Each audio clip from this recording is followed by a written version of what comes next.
Assalamualaikum warahmatullahi wabarakatuh. Selamat siang, salam sejahtera bagi kita semua. Kami dari kelompok 3 kelas A Gizi angkatan tahun 2021 akan mempresentasikan tugas resume video conference yang berjudul 5 langkah untuk memulai karir di AI. Tugas ini merupakan tugas kedua dari mata kuliah IoT atau Internet of Things yang diampu oleh Bapak Fitriono Ayustaningwarno, STP MSI, dan Ibu Dewi Marfuah Kurniawati. Baik, selanjutnya adalah perkenalan dari masing-masing anggota. Kenalkan, nama saya Nabila Ida Imani dengan NIM 220303111200006. Perkenalkan, nama saya Sabrina Dewi Fortuna dengan NIM 2203011120018. Perkenalkan, nama saya Sinta Malia Ramawati dengan NIM 220301211300036. Perkenalkan, nama saya Rengganis Kinasi dengan NIM 220301211300044. Perkenalkan, nama saya Geriza Firadika Pratiwi dengan NIM 220301211300048. Perkenalkan, nama saya Vivi Najmi Kusumarini dengan NIM 22030121130052. Perkenalkan, nama saya Sakira Hanjani Mahadewi dengan NIM 220301211300056. Perkenalkan, nama saya Novia Tirhirunisa dengan NIM 220301211140114. Perkenalkan, nama saya Zahra Alisa Harumi dengan NIM 220301211140086. Bisa next.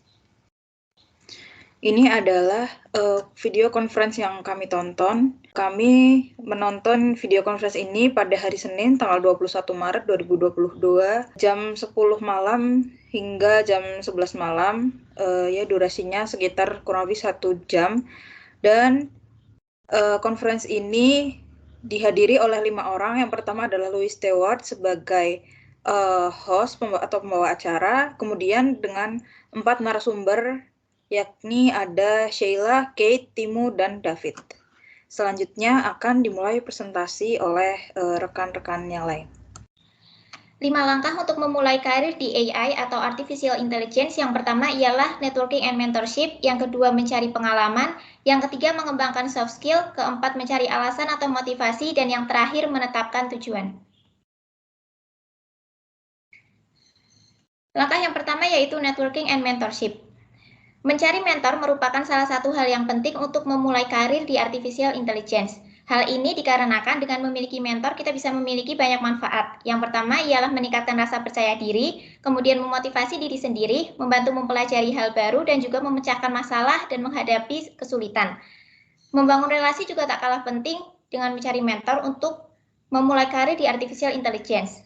Membangun relasi bisa dilakukan dengan mengikuti komunitas-komunitas di suatu bidang sesuai dengan minat kita. Karena dengan mengikuti bidang tersebut, dengan mengikuti komunitas tersebut, nantinya bisa melakukan banyak diskusi dengan orang-orang yang memiliki minat di bidang yang sama, sehingga kita bisa mengembangkan karir serta pemikiran kita. Adapun membangun relasi ini bisa dilakukan dengan secara langsung, baik juga secara virtual. Selanjutnya akan dijelaskan oleh teman saya, Syakira. Yang kedua, mencari pengalaman. Yang pertama, bisa dengan mengikuti magang atau self-training. Dengan magang, dapat memperoleh informasi dan mempelajari banyak hal baru. Selain itu, dapat mengetahui masalah yang sering muncul beserta cara mengatasinya. Lalu, belajar dari engineer. Maksud dari belajar dari engineer ini adalah belajar dari orang yang telah ahli. Dari belajar, kita akan lebih mengerti apa yang nantinya akan menjadi tugas kita di dalam dunia AI. Yang ketiga adalah langkah alternatifnya yaitu mengikuti online course atau membentuk kelompok bersama orang-orang dengan minat yang sama. Dengan adanya kelompok dengan orang-orang dengan minat yang sama ini dapat menjangkau lebih banyak orang untuk mengikuti berbagi ilmu ini. Lalu orang yang mengikuti diskusi tersebut nantinya dapat saling membantu di kemudian hari. Akan lebih baik jika diskusi ini dilakukan di bawah bimbingan atau pengawasan orang yang lebih paham mengenai bidang teknologi atau AI. Selanjutnya akan dilanjutkan oleh teman saya, Rengganis. Langkah yang ketiga adalah mengembangkan soft skill. Dua soft skill penting yang direkomendasikan oleh narasumber adalah public speaking dan percaya diri. Dua hal yang berkaitan ini sangat penting karena kita akan selalu berbicara dan berkomunikasi kepada banyak orang. Apabila public speaking sudah terlatih, maka dalam berkomunikasi kita akan merasa nyaman dan percaya diri. Cara meningkatkan kemampuan public speaking diantaranya dengan melihat video mengenai public speaking dan menganalisis cara pembawaan diri selama berkomunikasi dan berlatih sampai terbiasa berbicara di depan banyak orang. Untuk menjadi public speaker yang baik, seseorang harus menemukan terlebih dahulu sumber kepercayaan dirinya yang bisa didapat dengan mencari tahu minat dan bakat. Berlatih mulai dari tingkat yang mudah sampai ke jenjang yang lebih tinggi secara step by step. Langkah selanjutnya akan dijelaskan oleh teman saya, Sebrena Dewi.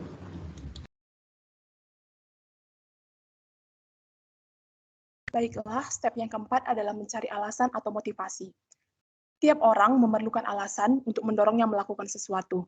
Dengan mengetahui alasan, tentunya kita dapat memiliki semangat dan antusias yang lebih tinggi. Kesenangan seseorang terhadap sesuatu akan membuat ia merasa nyaman dan tidak terbebani. Adanya perasaan nyaman dan tidak terbebani ini, tentunya kita mampu meminimalisir atau mengurangi kesalahan dalam melakukan pekerjaan tersebut. Dan untuk step selanjutnya akan dilanjutkan oleh teman saya. Langkah yang kelima yaitu menetapkan tujuan.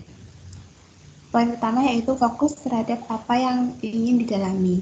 Dengan kita fokus, nantinya akan memudahkan jalan karir kita terutama di AI.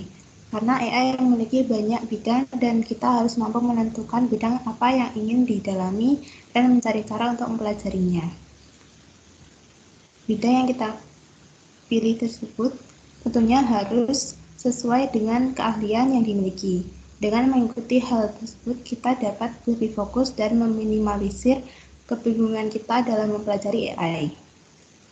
Poin kedua yaitu memanfaatkan kesempatan, mempersiapkan, dan memanage waktu. Salah satu pembicara yaitu David juga mengatakan bahwa terkadang kita harus melihat dunia luar dan menemukan serta merancang tujuan yang ingin kita capai dalam 5 atau 10 tahun ke depan.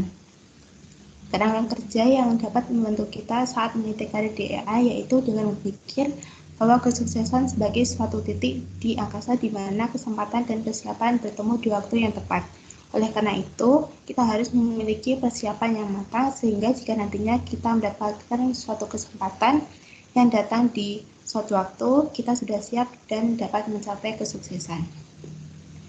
Poin yang terakhir yaitu mengeksplor diri. Kita juga tidak boleh takut untuk mengeksplor diri kita ke dunia luar dan harus berani untuk beberapa kali keluar dari zona nyaman. Kita bisa mengeksplor suatu bidang sesuai dengan keterampilan yang kita miliki. Walaupun kita masih dalam tahap belajar, namun kita tetap berproses dan harus terus mengembangkan keahlian dan keterampilan dalam bidang yang dikuasai dengan lebih baik lagi. Baik, sekian presentasi dari kelompok kami. Apabila ada kekurangan, mohon dimaafkan. Terima kasih. Wassalamualaikum warahmatullahi wabarakatuh.